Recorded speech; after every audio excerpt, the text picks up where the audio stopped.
त्या मच्छीला मुशी अशी मच्छी म्हणतात. तरी तुम्ही बघा कशी वाटते तुम्हाला.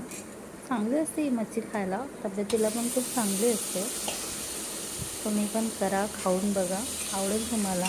आम्हाला तर आवडते. आणि कशी झाली हे कमेंटमध्ये नक्की सांगा. बाय.